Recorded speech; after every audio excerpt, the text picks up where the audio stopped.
All right, here on this problem, we have been given a table, and we are told that t represents the number of days since July 18th, and f of t is the total number of COVID-19 deaths.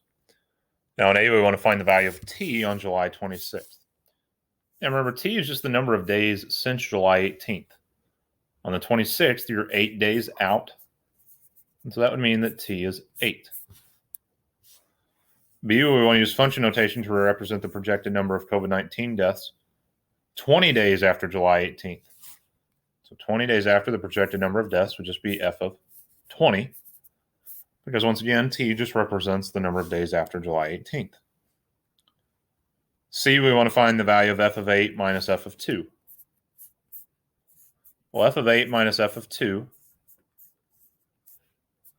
just means go to our table there. At 8, it's 148,000.